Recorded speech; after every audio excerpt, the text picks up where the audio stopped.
What's going on, guys? Joe McCall here, Real Estate Investing Mastery Podcast. And I got a cool book here for you. I'm excited about this. I talked about this book yesterday on a podcast, on a video similar to this. And I'm going to talk more about it because there's some really cool things that I think you all need to understand if you want to survive in this recession. And here's the cool thing about this. It does not matter at all who's going to win the election. It doesn't matter. People are going to need a house over their heads, a roof over their heads. People are going to need a house to live in. Whatever the market goes, whatever the direction the economy goes in, guess what, guys? As smart real estate investors, it does not matter. It doesn't matter a hill of beans. One of my favorite books that I read when I was I just graduated from college, was a book called Who Moved My Cheese? Any of you all read that book? Who Moved My Cheese? Listen, the cheese is always moving, and the smart investors will look to see where the cheese is moving to, and we'll go find it. And one of the things I talk about in this book, I spend a lot of time talking about it in this book. By the way, you can get it for $7. Go to reiproof.com. Go to reiproof.com. Here's the thing, though, guys. The cheese is moving. Wealth doesn't just disappear. The cheese doesn't disappear. It transfers. It goes somewhere else. And what I want to talk about in this podcast here and on this video, hi out y'all on YouTubes and Facebooks. If you are watching this live right now, please say hi. Comment down below your YouTube or Facebook and say hi. Tell me where you're from. And I'm going to answer some of your questions as we go on here through the end, right? But what I want to talk about on this podcast is, where are the new opportunities? What do I believe the new opportunities are going to be? And we're already seeing this, and we're going to see it more and more in the future. And I'm going to talk about my book, because this is the best book I've ever written, I think. I don't want to make my other books sound bad, but this is timely. That's why it's so awesome, right? It's called Recession Proof Real Estate Investing, and there's 4 volumes or 4 books in this book. The first one is about kind of getting your head straight. What is the big picture type of thing? Don't freak out, just plan, prepare, right? We are in a recession, whether you think so or not, whether you think the coronavirus is real or not. We're in a recession, and it happened 5-6 months ago. Okay. The housing market is still going crazy, but it's because inventory is so low and interest rates are so low. How much longer can the government prop up this economy? Nobody knows, right? So I got started doing flipping deals, doing real estate in 2009. If you remember, the last great recession started in 2007, 2008. I was quitting my job. I quit my job when everyone else was scared of losing their jobs. I quit my job because I was making more money doing real estate part-time than I was in my full-time job. And I understood something back then. I was doing the traditional wholesaling stuff. I was sending a lot of direct mail, getting a lot of leads, and I was throwing away a lot of leads that didn't have any equity. And I realized, if I'm going to be successful in this business, I just can't be a one-trick cash offer pony, right? I need to be able to adjust and move to what the market is needing. I need to be able to move my business, make different offers for what sellers, if they say no to a cash offer, you just walk away and you maybe just follow up. I don't know, but what if you could give the sellers options?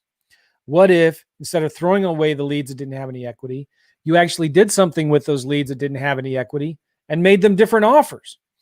So I quit my job in 2009. The housing market was falling. People were freaking out. I mean, I remember my boss telling me, "Are you sure?" He was asking me, "Are you sure you want to quit your job? Do you really know what you're doing?" I said, "Yeah, I do. 100%. I know what I'm doing." Right. So anyway, that was 11 years ago. Wow. Yeah. It was the spring of 2009. So 11 and a half years ago, maybe, or so, but never looked back. And as the market has shifted over time, my strategies have changed and been modified as well. So it's the same. It's going to be the same for you guys, right? There will always be a demand for real estate. There may not be as high of a demand for luxury real estate in 2 years as there is today, or as there was a year ago, right? There may not be as much demand in New York City for property as there was 6 months ago, right? But where is the cheese moving? Where is the new opportunities? Where are the opportunities right now? And that's what I want to talk to you guys about. I'm going to turn my Wi-Fi off here. Hopefully I don't lose you. If I do, I'm still here. I'm hardwired into my internet. So hopefully you all can still see me and say, and if you can still hear me and see me, type something in the comment box right now. Okay. Appreciate it. Okay. So where are the new opportunities? I'm going to show you a mind map here that comes from the book. You get this mind map for free when you get this book, REIProof.com. It's just $7. So we're not going to ship it out to you. You don't have to wait for the mail. Like if you're following the news right now, that's just a cluster what's going on with the post office, right? Just for political reasons or whatnot, mail's not getting delivered. I ordered a book like almost a month ago and I still not received it. So I'm not going to ship this out to you. It's just a PDF. But when you get this, you get it instantly. You're also going to get a mind.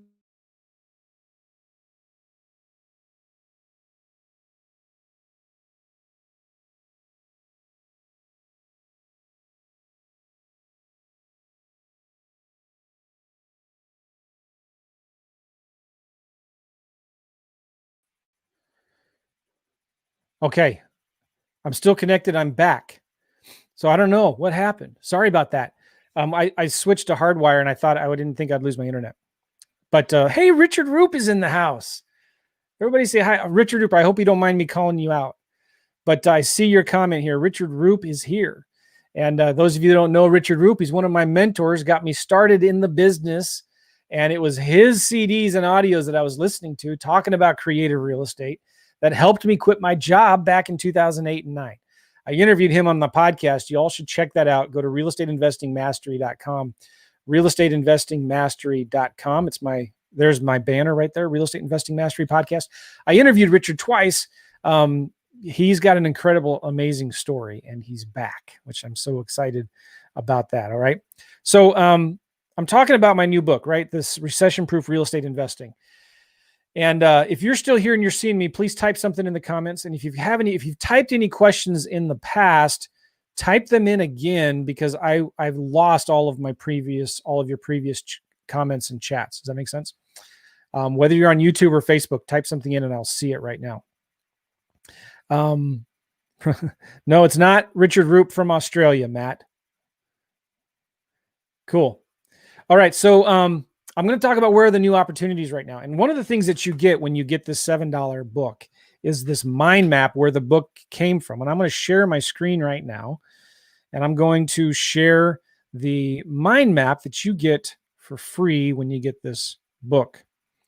All right, let me share it here and let me turn my banner off. Okay, and go to the mind map. You see this mind map right here? I'm going to zoom in a little bit. And if you're listening to this on the audio podcast, I apologize, but I will use more words than I actually show things on my screen. So right, here are the big picture things that I talk about in the book. Right, let me move my mind map. Here we go. With every crisis comes an equal amount of opportunity, and I talked about that on the last little podcast I did. But here's some important things to understand as we're coming into this recession. You need to invest. Now more than ever, you need to double down and invest in your business. Don't just hoard and save. You need to grow, not shrink. You need to hoard positivity, not toilet paper, right? This is really important. You need to be a producer, not a consumer. You need to learn to identify problems and solve them. This is so important in this market, right? As this situation evolves, whatever's going on with COVID, when we can start going out in public again and watching movies or go to church, as this situation evolves, there's going to be new problems that emerge, right? But as entrepreneurs, we are the problem solvers. And this is why I'm excited about this, where we're at now, right? There are going to be coming out of this recession new and exciting, innovative ways that people are going to be adapting to change, creating new businesses. Companies, right now they're telling people to work from home. Brick and mortar stores are offering specific store hours for high-risk customers. You guys have seen this. Restaurants and cafes, they're starting to open back up again, but they're doing a lot more, what do they call that? Curbside pickup. In fact, I just did that today. I went to Panera, or some of you, we call it here St. Louis Bread Company still, but I got a coffee and a salad from the curb. Curbs. I just pulled up and ordered from my phone, right? Nobody was doing that 6 months ago. Barely, hardly. Obviously now parents and teachers are working more from home, teaching their kids, and my son taking cello lessons for the last 3 or 4 months on Zoom. So there are new and innovative ways that people are adapting, right? This is how we work as people. We can adapt to this stuff. So don't freak out. We can adapt to what's going on in the real estate market right now. And let me just say this too, that housing is a lagging indicator. The economy is in a recession. Unemployment is really high. How much longer can the government prop this up? I have no idea. I don't know. I'm not going to predict the future, but I am going to predict this. It doesn't matter which direction it goes into. Okay. You need to be prepared to move where the new opportunities are going. And it's not like it's not like the stock market. This is another thing I love about the housing market. It's not like the stock market where overnight it turns on a dime and it plummets 20%, right? And you could lose your portfolio or whatever. It's not like that. Housing takes a lot longer to move. Even when it hit or when it crashed in 2007 and 8, we saw the warning signs for months and months in advance, right?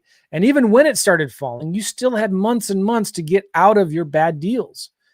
So it's not like the stock market where all of a sudden everything drops out from under you, okay? Now, the point is this: in times like this, it takes innovation and creativity to succeed. How you change and adapt to uncertain circumstances can have a huge impact on your business today and in the long run. Okay. Now, here's what I want you to do. Start making a list of problems that you're seeing right now and start asking yourself a simple question. How can you start solving them? Think about housing, right?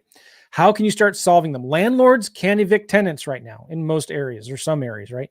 They can't evict tenants. So what are some ways that you can solve that problem? There's a lot of sellers right now that want to move but can't. They don't have enough equity. They're freaked out and worried about letting people in their house. I was reading an article today in Inman. I think that's how you pronounce it. It's weird. Inman is some kind of publication, kind of like a tabloid for real estate, okay, realtors. But anyway, they were interviewing a coach and what he was doing to help his clients, realtors and agents, sell properties better. And so he's come up with some really creative ways, solutions to problems with showing houses. And the strategy he came up with, he calls it the 72-hour weekend something, where you list a property, you tell people that you can only schedule a time to view it in 2 or 3 days on the weekend. In 2 or 3 days on the weekend in a couple hour window. All right. And you can only accept offers at a certain time and where the seller then will make the decision. And so they're really limiting the time that people can come in and see the house, and they're creating a buyer frenzy for these properties. And then if somebody really, really wants to buy it before that open house or make an offer before the open house, he's got some creative ways to do that. I won't go into all the details.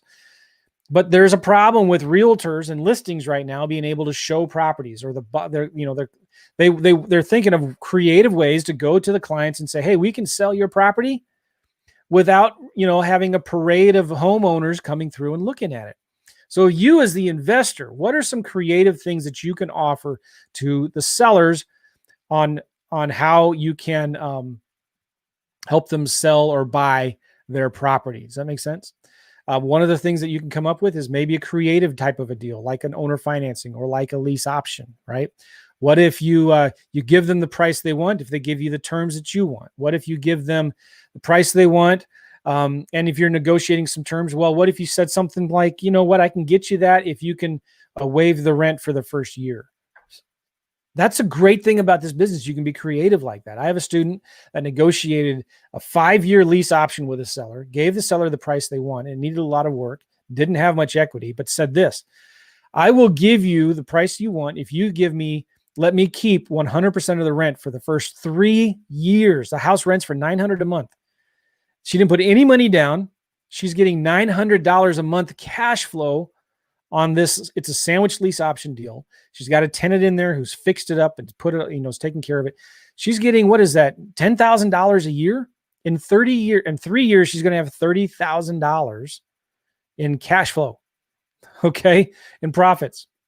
And then she said the next 2 years, we'll split the rent 50-50. The seller said, fine, take it.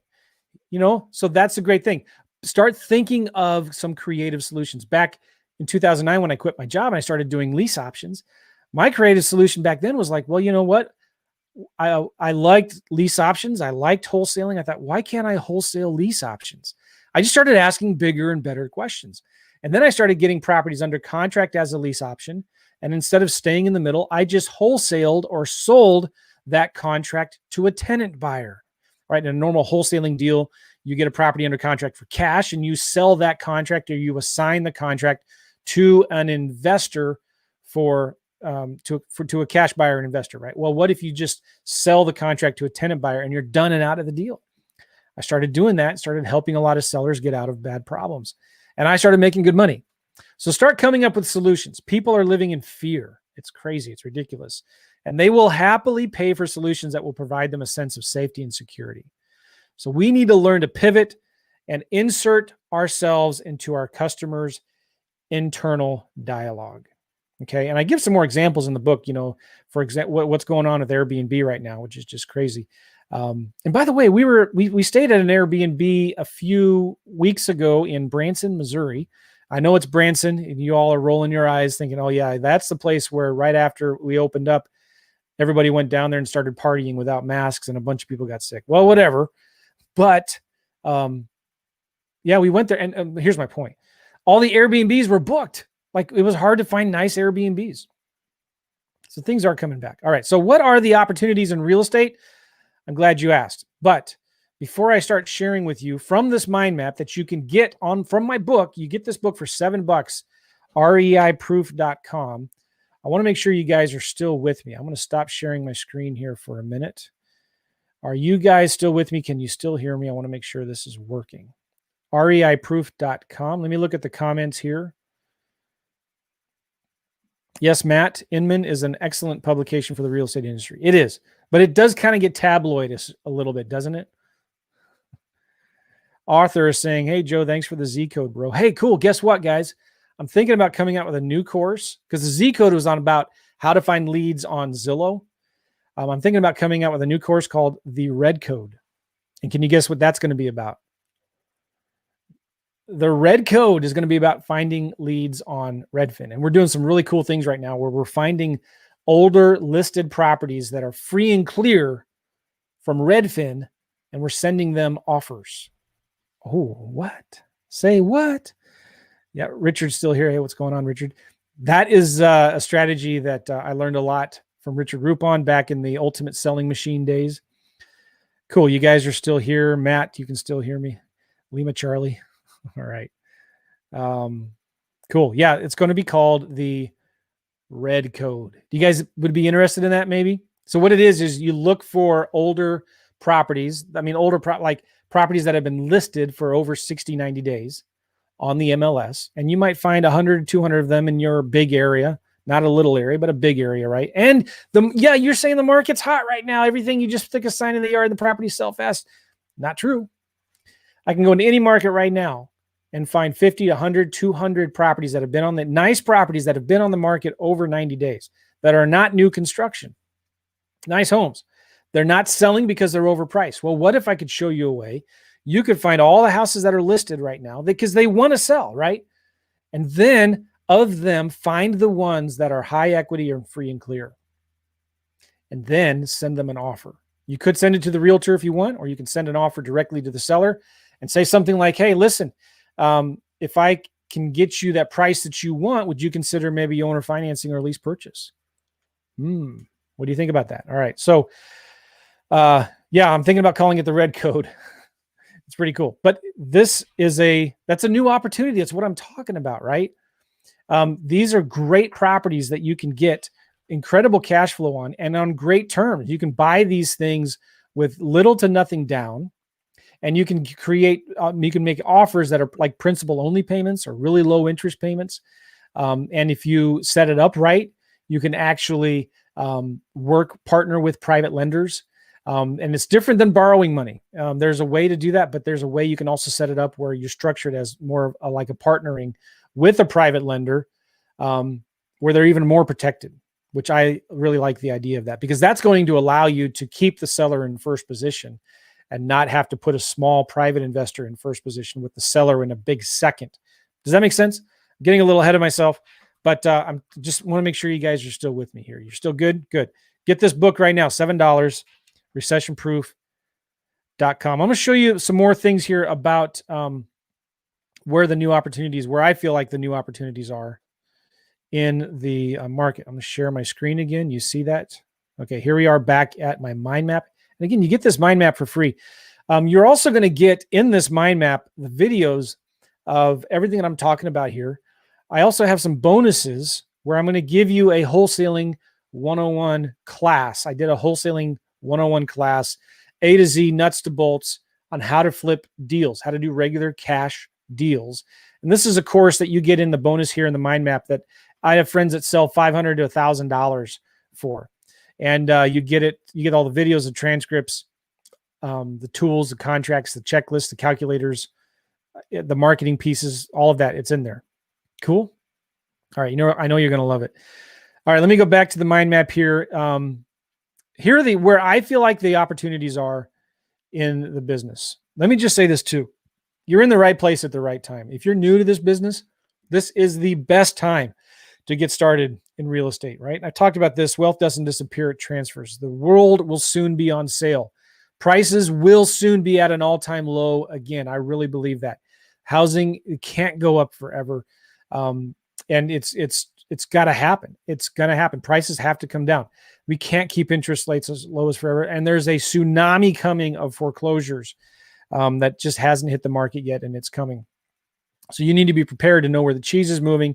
You need to know that what worked yesterday may not work tomorrow. Cool. And so if you're new to the business, there's some things that you need to be concerned about. Number one, creative financing. And number two, fast cash strategies. I'd encourage you guys. There's so many good podcasts and books and YouTube channels out there. You can spend a lot of time learning some cool stuff, but what's most important is take action on what you learn. Take action on what you learn. Okay. So my predictions for the opportunities in real estate, man, my mind map is really slow right now. I don't know. Maybe I need to download this thing and make it offline. There is a market everywhere. You just have to find it. Okay. And when you're in this business, no matter what's going on in the economy, you should be able to survive with 3 months of no income. Let me ask you something. Could any of you right now survive if everything shut down and, let's say Trump got elected or Biden got elected as president and there were riots on the streets and everything shut down again? Would you be able to survive 3 months with no income? You need to start asking yourself those questions right now because it's an important question to think about. Okay. Cash flow, it's been interrupted in the past. I think it's going to be interrupted again. Who knows what happens with inflation? Who knows what's going to go on with the election or whatnot? I'm not scared or worried about it, but I'm just more prepared now. I'm kind of thankful that we had that shutdown back in March. You understand what I'm saying? Are you picking up what I'm laying down? Are you smelling what I'm stepping in? Because I learned back then, like, oh my gosh, I better make sure I got more money in the bank. I need to make sure that I'm more prepared. So if this or when this happens again, where everything shuts down, I'm not going to freak out. Because when you're freaking out and you're panicking, you're going to make bad decisions. So don't wait until it's too late and you're forced into a fire sale in an uncertain market. Okay, now this is something else related to the real estate where I feel like some new opportunities are. I mean, if you're not doing this already, you need to start doing this. You need to start mailing contracts and written offers to everyone you speak with on the phone, even if they reject your offer. Here's the thing, guys. Sellers are good at hiding their motivation. They're good at hiding their motivation. And they're not going to come out and tell you on that first phone call, yeah, hey, I want to sell my house. I got to sell my house right now. I'm going to lose it or whatever. They're good at hiding their motivation, and they feel sometimes sellers are good at hiding their head in the sand, or they feel like, it's all going to work out. People who do a lot of foreclosure investing and help with people with short sales, they know exactly what I'm talking about. Okay. So you need to send offers to every seller you talk to. What's the number one rule in real estate? It's not location, location, location. It's make offers, make offers, make offers. And your speed to income in this business is directly proportional to the number of offers that you make. If you want to make a lot of money in this business, whether it's the economy is going up or down, or housing is going up or down, you need to make a lot of offers. And I would say this too, once the market goes down, it becomes easier to do deals. It really, really does. So when you make offers, this will not only plant your flag, but will give you a reason to follow up later. This, because the money is in the follow-up. And this is why it's so important to send them something in writing. Your competition's not doing it. Now they have an offer with a cover letter and maybe a list of benefits. One of the things I send with lease option offers is like a 3 or 4 page document that says, this is what a lease option is. These are the benefits. And then 3 pages of frequently asked questions. And I like to send a list of references, the title company I use, the attorney, or the mortgage broker, the property management company, the insurance agent. So you can list, even if you've not done many deals before, you can list of references. So when you send that stuff to a seller, it gives you the opportunity or the reason to follow up later, because now you can call them and say, listen, I'm just following up on that offer I sent you. Have you sold your house yet? Is it still available? How's the tenant working out? 90% of your deals are going to come from follow-up. So this is going to be more important than ever. And I talk about in this book, I think it's the chapter number 3, where I talk about the follow-up and how, maybe it's chapter 4, and how to get your follow-up done for you in spite of you. Okay. By the way, in this book, it's very nicely done and it's color. So let me show this to you, because I think you might not be impressed, but I am. And I just want to show this to you because in the book itself, I have a lot of call outs and images and letters. So you can actually see the letters that I send to sellers and the postcards I send to sellers as part of my follow-up. The direct mail that I send, the texts that I send, the services that I use for texting and mailing. Oh man, it's good stuff. It's color. You can print this if you want. Oh, here's my script right there. Oh, it's hard to see. There's my script right there of what I say on a cold call. And you could also use that script for slide broadcasts if you're doing dialing voice blast. Here's the yellow letter. This letter will make you $1 million for finding buyers. This is a letter for finding buyers. Help, urgent. I'm desperately looking to sell my house. Ooh, that's all I'm going to give you. You can get it in the book. All right, so let's go back to the mind map, shall we?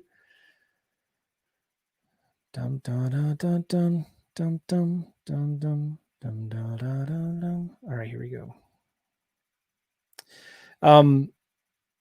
Now, I like masterminds, and one of the things in real estate I think are important for investors to be invested in are masterminds.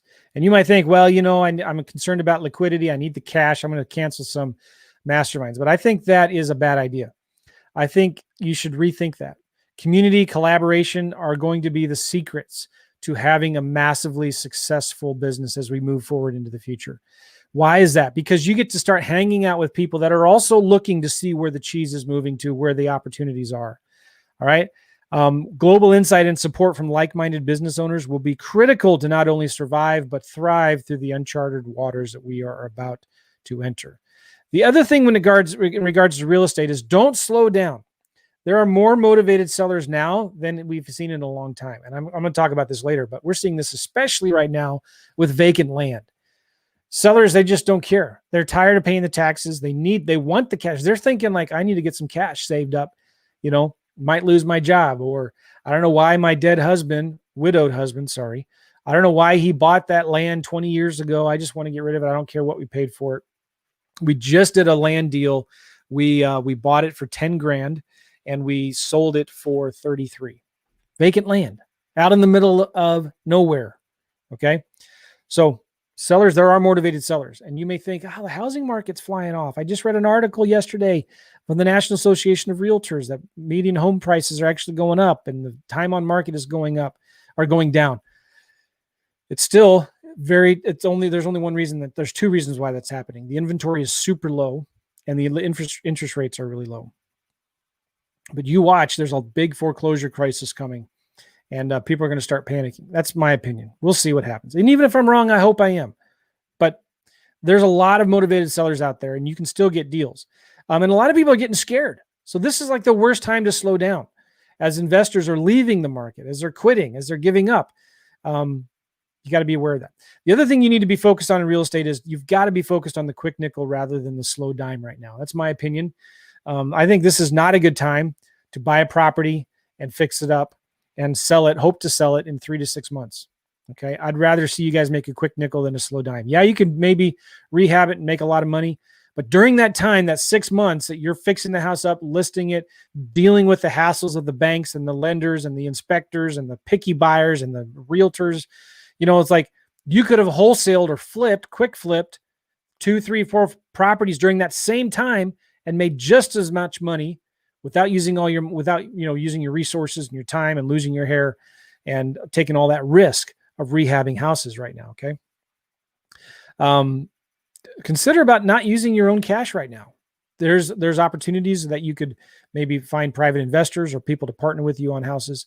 This is interesting too, focusing on affordable housing. This is something I learned from Rob Swanson, a friend of mine, who owns Freedom Soft. And he's been in the business a long time. I don't remember, 15 years or so, 20 years doing deals. When we start coming into times of crisis, it's important to focus on more affordable housing. People will always need a roof over their heads. And the population of the United States is growing. I forgot to mention that. The population of the U.S. is growing. There were some people saying, I forget what it is, in 50 years or either by the year 2050, something like that. The population in the United States will double. Not kidding. At the current trends, the population in the United States will double. What does that mean? People need housing. People need roofs over their heads. And not for at least the foreseeable future. They're not going to be moving into the city and living in 20, 40, 50-story condos. Okay. So you need to follow the demand. It's easy to see. Just look at the stats, look at the numbers, read the news, follow the demand. And you're going to find that the demand is always going to be leaning towards affordable housing. Okay. If you looked at a bell curve, where are all the houses selling? And if you sorted that by low to high, you're going to see the bell curve. And in the middle, that's where 65, 70% of all the homes are being bought and sold. It's in that sweet spot. And that's going to be around the median home price range. Okay. Here's an article I reference from Bigger Pockets I found a while ago that was really interesting. Here's something I want to say if you have rentals. Man, my mind map is crazy slow. Consider doing Section 8. That's what I was trying to talk about a little bit before. Working from home, doing deals virtually. Guys, sometimes I don't get it. This freaks people out. The concept of thinking about like, how can I do deals virtually? Can I really buy and sell properties without looking at the home, just talking to the seller on the phone? Yeah, you certainly can. We do it all the time. You got this job right now. How certain are you that you're going to keep this job or going to have a job to come back to when this whole thing settles down? Why not do deals from home? You don't have to go see the houses anyway. And I remember the last time I went to go see a house, it had a lot of equity. I knew it was free and clear. It was an older house. It needed a lot of updating. They hadn't updated the kitchen in like 30 years or something like that. I was all excited, right? And Richardroop is on, and I remember hearing him say all the time, if it has equity, go, right? And if it has equity, go. And I understand there's a place for that. So I said, all right, I'm going to go. The problem was, though, I didn't pre-screen the seller. I didn't ask him enough motivating questions. He wanted to sell, but he didn't need to sell. Big difference, all right? So I spent all the time building the rapport, admiring his pictures on the wall, talking about his kids, pretending to be interested in whatever was hanging on his walls, and then sitting down at the kitchen table, building the rapport. He liked me. I liked him. It's a beautiful house, a great area. And then we started talking about price. You could feel the tension start to rise in the room. It was both getting uncomfortable. And I said, and he wouldn't come up with a number, and I wouldn't come up with a number either. And he's like, finally, I got him to come up with a number, and he was like way up here. This house was, let's just say, it's worth $200,000. It needed at least $50,000 in rehab. And so, the as-is value was about 150, right? He wanted like 160. He wanted more than the as-is value. And I was at like 110. There was like a $50,000 gap in our pricing. And like, I was just devastated. I was like, oh my gosh. And there was no getting anywhere near middle ground. Like all of a sudden he was mad. He was like, this is a waste of time. And I was furious, but I was real nice and polite. I felt like a dork. And so it's just, when I went back home and I said to myself, never again am I going to do that. And it only was a 20, 30-minute drive, right? And that's nothing compared to some of you guys that are in California. I get it. So anyway, and that was the last time I went to go look at a house, I'm pretty sure. Okay. And I started doing all of my deals virtually over the phone. I have a good friend who is a realtor in Arizona and an investor. And one of the things that he does is he makes, when he's dealing with a seller who wants to sell or list their house, he just tells them, okay, when would you like to come in the office? Let's talk about it. And they always say like, oh, don't you want to come and see the house? He says, no. You can send me pictures, or I can have my guy go there and take some pictures. But when do you want to come to my house? And then he just schedules an appointment for the seller to come to his office. Is that what I said? Come to his house or office? He makes them come to his office, and he gives them the listing presentation in his office, or he makes the offer to buy their house in his office. And, it's just the way it happens. So you don't have to go see these houses. You can negotiate them, get them under contract.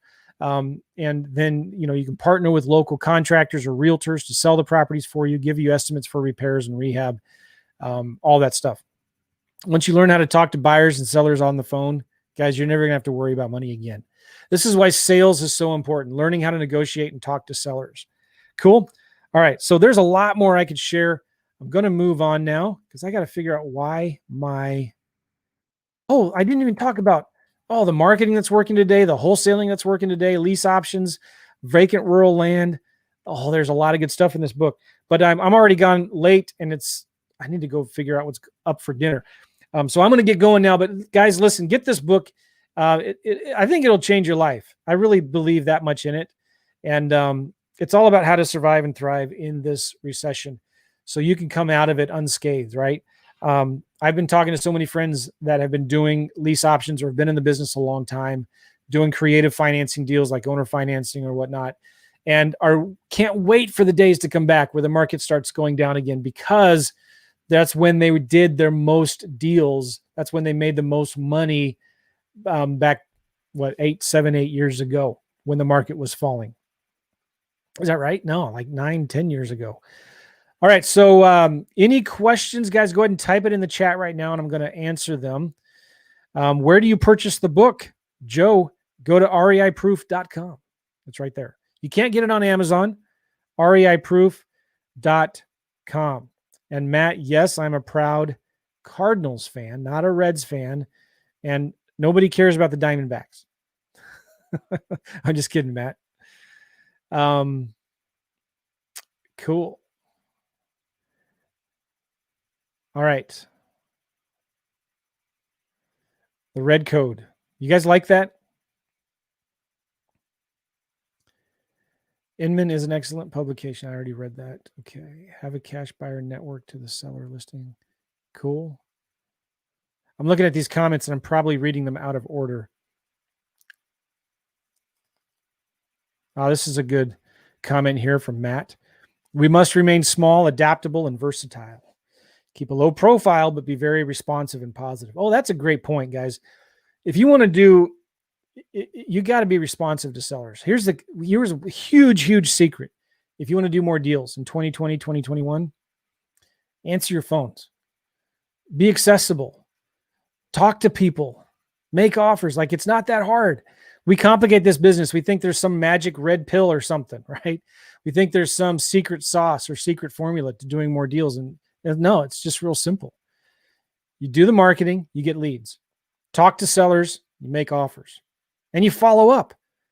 That's the 3-step secret success to doing deals. Marketing, talk to sellers, make offers, and follow up. All right. So that's what this book is about. Go check it out, reiproof.com. I'm going to be doing more of these podcasts and YouTube, Facebook Lives here, talking about kind of what's going on, and talk about where I feel the market is at now and what I think we need to do as we go forward. We're coming into the fall, coming into the winter. What's going to happen to the market after the election? It doesn't matter. Okay, if we're good. I wrote a book called Brilliant at the Basics, and I need to update that. But if you're just good at the simple, basic things, guys, you're going to succeed and do really, really well in this business. And that's what this book is all about. Okay. There's a question here from Mark. Is it better to approach old listings or expired listings? Yes. My advice is contact both. Send yellow letters to expired listings and either contact the realtors or contact the owners with older listings. When I'm contacting an older listing, don't send them a letter saying, hey, do you want to sell your house? Of course they want to sell their house. It's been on the market for 60, 90 days, but make them an offer. Make them an offer for their asking price on principal only payments, or maybe a little bit less with interest only payments, something like that. Okay. That's right, Matt. Have some guts. Unknown is asking, can we start making offers prior to finishing the course? Yeah, if you have my lease options course, certainly. In the first module, I teach you how to make offers. Okay, I don't see any more questions, guys. I want to wish you the best of success. And I'll be back doing some more of these videos and podcasts real soon. So stay tuned. I'm going to be talking more about the other opportunities I'm seeing in terms of owner financing and lease options and how to make multiple offers. In the mind map I showed you, I give you my calculators to make cash offers, to make seller financing offers. I give you the follow-up scripts and the text and the tools that I use for the follow-up.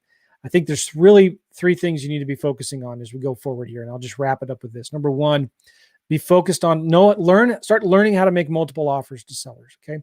Number 2, start focusing on finding buyers. He who has the best buyers, or she, will always win. And number 3, start thinking about your follow-up. You got to get your follow-up done for you in spite of you. We looked at our numbers one time over a 12-month period. This was about a year ago. Of the 58 deals that we did, and they're big deals, of the 58 deals that we did, only 4 of them came from the first contact. Only 4. If we would have not done any follow-up, we would have only done 4 deals that year. But because we do follow-up and we're relentless, nobody does follow-up better than us. Well, maybe. Nobody that I know, right? We were able to do 54 more deals from the follow-up. And 90% of investors that I talk to are not following up with their old leads. And you're driving me insane. Stop it. Start making offers to every seller you talk to and start following up with every seller you talk to every 30 days. Okay? All right, guys, I'm out of here. Thank you, Matt. You're welcome. Appreciate you guys. Go get the book, reiproof.com. We'll see you later. Have a good weekend, guys.